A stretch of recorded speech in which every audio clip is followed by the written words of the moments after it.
So మీరు ఆ టైంలో లో అయినప్పుడు ఫైనాన్షియల్గా, ఆర్థికంగా కూడా మీ ఫ్యామిలీని సపోర్ట్ ఎలా ఉండింది? 100% ఫ్యామిలీ సపోర్ట్ ఉండిందండి. మా నాకు ఇద్దరు అన్నయ్యలు.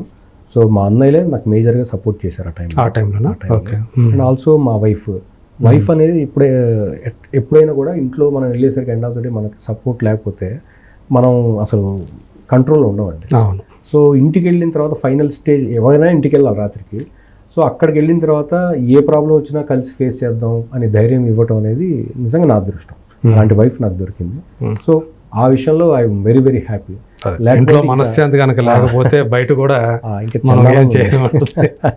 సో ఫ్యామిలీ పరంగా నాకు చాలా మంచి సపోర్ట్ ఉండటం వల్ల ప్రతిదీ ఫైట్ చేసే స్పిరిట్ తోటి ఉన్నాను. అండ్ అలాగే ఇందాక చెప్పినట్టుగా వెంకటేష్ గారు లాంటి వాళ్ళు కూడా ఎనీ డౌన్ సిచ్యువేషన్ ఉన్నా కూడా ఆయన చాలా ఇన్స్పైర్ చేసేవాళ్ళు. అలా మంచి మంచి ఫ్రెండ్స్ అందరూ చుట్టూ సర్కిల్ బాగుండింది కాబట్టి మనల్ని ఎవరు కూడా డిస్కరేజ్ చేయలేదు. అందరూ కూడా డోంట్ వరీ, ఈ ఫేజ్ వెళ్ళిపోతుంది, మంచి ఫేజ్ వస్తుందని సపోర్ట్ చేసిన వాళ్ళే ఉన్నారు. సో అట్లానే దాన్ని ఓవర్కమ్ చేశారా? ఎస్, అయిపోయింది. దానికి సంబంధించినటువంటి చేస్తున్నామండి, ఇంకా కొంచెం ఉంది చేయాలి.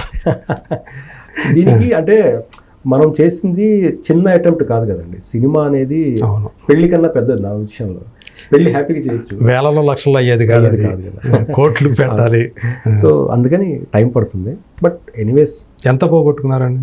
అది 1-1.5 మధ్యలో పోయి ఉంటుందండి. మీ ఒక్కళ్ళదే.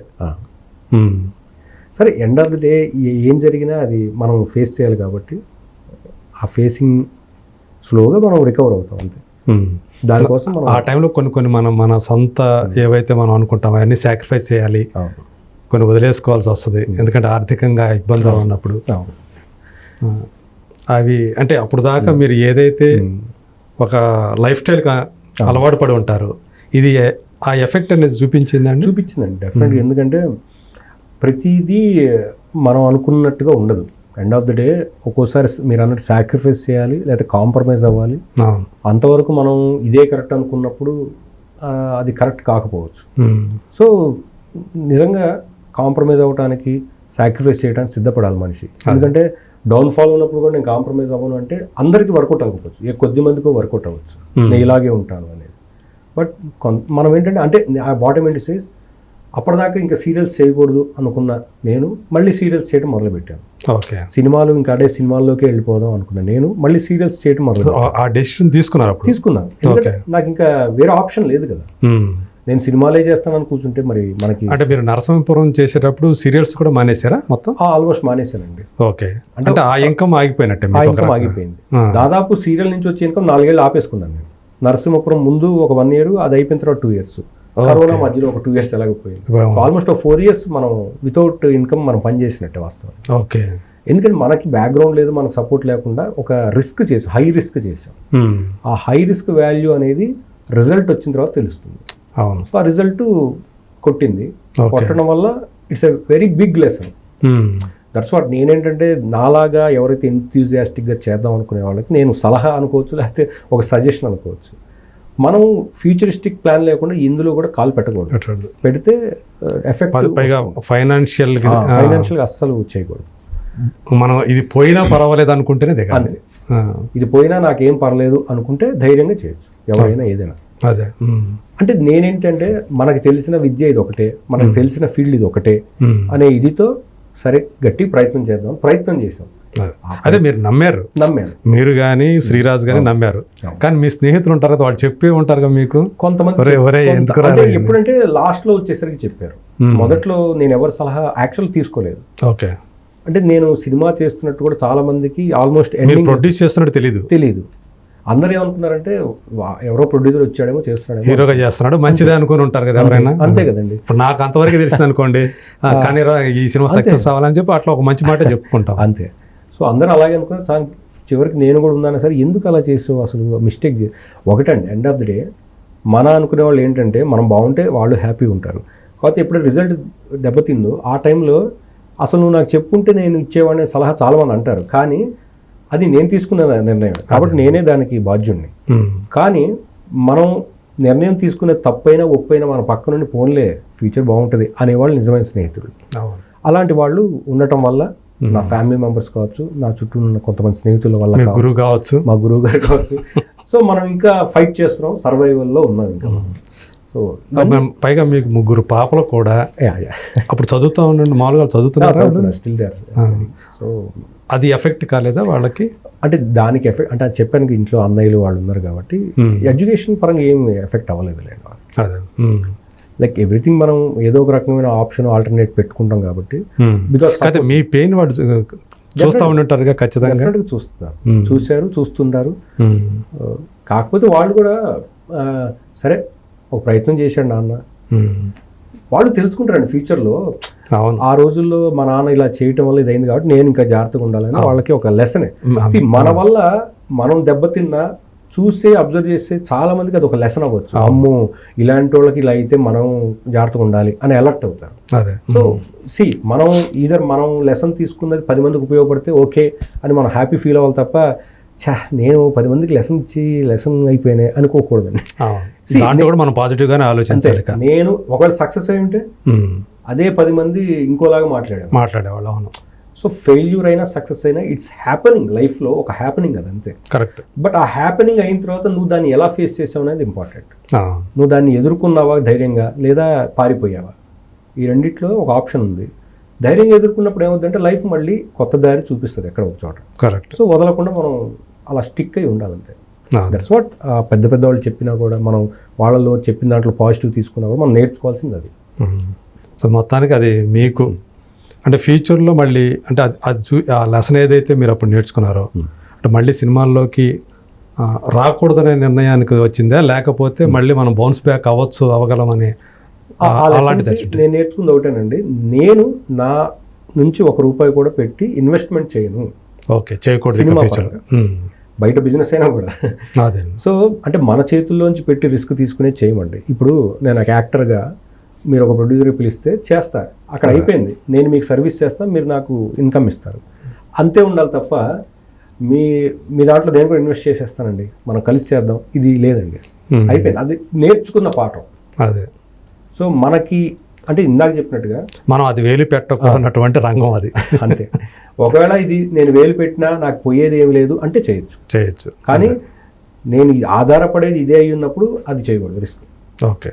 సో మనం సర్వీస్ ఇస్తూ డబ్బులు తీసుకుంటూ వెళ్ళిపోవాలి తప్ప రిస్క్ చేయకూడదు. ఇంకా అది నేను నేర్చుకున్నాను.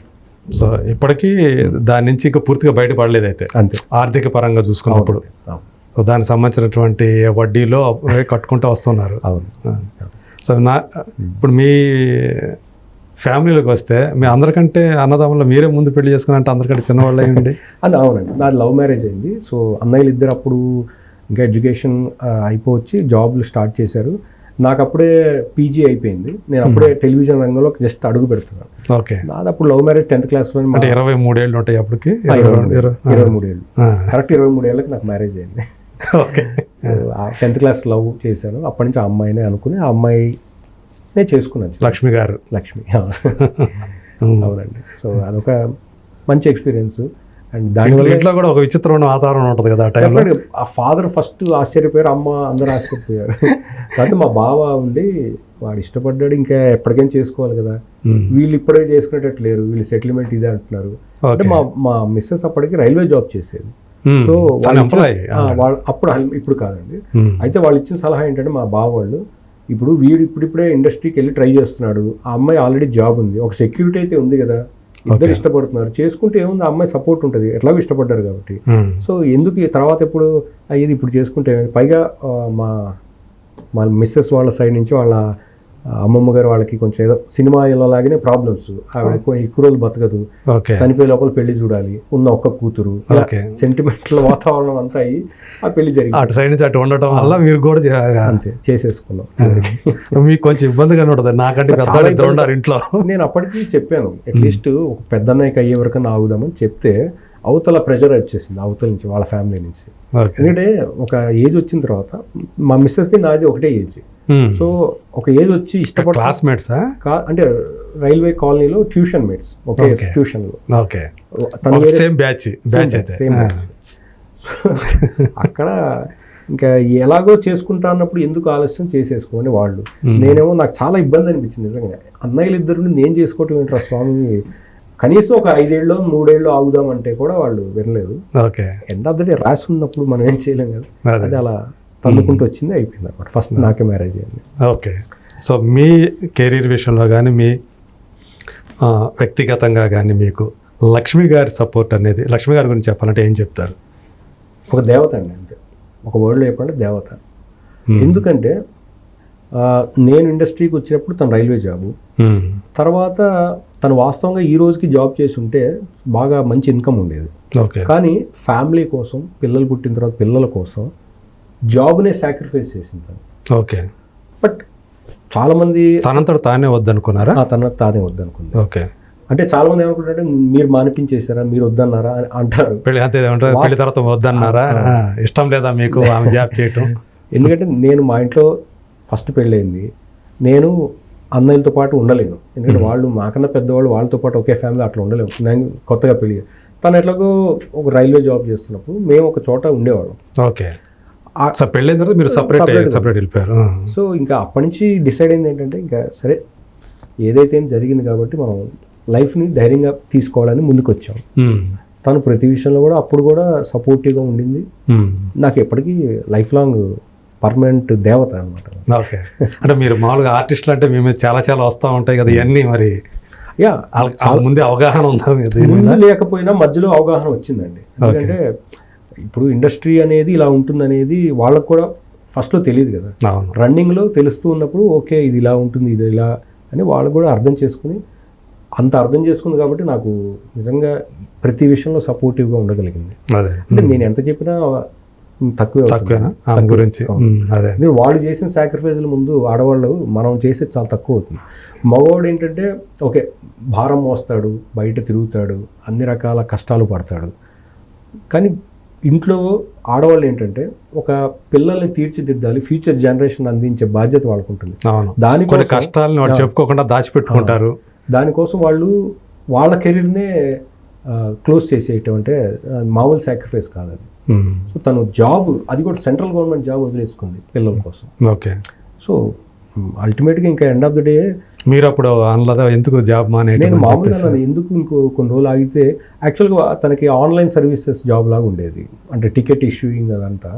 సో ఆఫీస్కి ట్రై చేద్దాం అనుకున్నాను నేను. అంటే రైల్వే ఏమైనా సికింద్రాబాద్లో ఉండేది, అక్కడ చేస్తే ఓన్లీ ఒక ఆఫీస్లోనే ఉంటుంది వర్క్, ఇంకా ఈ మనీ ట్రాన్సాక్షన్తో టెన్షన్ ఉండదు. నేను ట్రై చేస్తూ ఉన్నాను అప్పట్లో.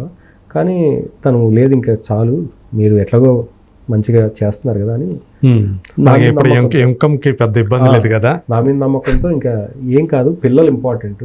ఈ టైంలో వాళ్ళు పెరుగుతున్నప్పుడు ఫాదర్ మదర్ ఇద్దరు లేకపోతే ఏ పెద్దవాళ్ళు అంటే మా అమ్మ కానీ మా అత్తగారు కానీ మా దగ్గర ఉండేవాళ్ళు కాదు.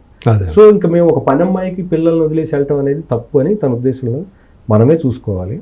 ముగ్గురు పిల్లలు పుట్టిన తర్వాత? అవునండి. ఓకే. సో అప్పుడు తన డెసిషన్ తీసుకుని నేను గౌరవించాను. ఓకే. సో అలా ఒక పెద్ద సాక్రిఫైస్ అది. చాలా మంది ఏమంటారంటే అది తప్పు కదా, జాబ్ వదిలేసుకుంటారా, పైగా సెంట్రల్ గవర్నమెంట్ జాబ్, ఎంత సెక్యూరిటీ. వాళ్ళు ప్రాక్టికాలిటీలో మాట్లాడేది 100% నిజమండి. కానీ నిజ జీవితంలోకి వచ్చేసరికి ఒక అనుబంధం, ప్రేమ అనేది, ఇప్పుడు మా పిల్లలందరూ వాళ్ళ అమ్మతో చాలా బాండెడ్గా ఉంటారు నాతో కన్నా. ఎందుకు? ఆవిడ ప్రతి క్షణం వాళ్ళతో ఉండి వాళ్ళ మంచి చెడ్డ అన్ని రకాలుగా ఉండింది కాబట్టి. నేనంటే షూటింగ్ పొద్దున వెళ్తే రాత్రి వస్తాను. సో ఎవరు ఉండాలి, ఇంకా ఒక లవ్ అనేది ఎవరు ఇవ్వాలి? సో అది తన బాధ్యత తీసుకుంది కాబట్టి పిల్లలు అంత బాగా వాళ్ళ అమ్మతో నాతో కూడా మంచి రెస్పెక్ట్గా ఉంటారు. సో వాళ్ళకి డెప్త్ ఇవి తెలిసినాయి, వాళ్ళ అమ్మ దగ్గర ఉండటం వల్ల. సో అంత సాక్రిఫైస్ చేసింది కాబట్టి పిల్లలు హ్యాపీగా ఉన్నారు. So I respect her and I really love her and I'm blessed. ఆ రకంగా కొంచెం అదృష్టవంతులు, లక్కీ పర్సన్. డెఫినెట్లీ. అదే, అంటే ప్రేమించిన వాళ్ళు పెళ్లి చేసుకోవటం, వాళ్ళు మనం అర్థం చేసుకొని మళ్ళీ మీకోసం కొన్ని సాక్రిఫైస్ చేయటం కుటుంబం కోసం. సో ముందులా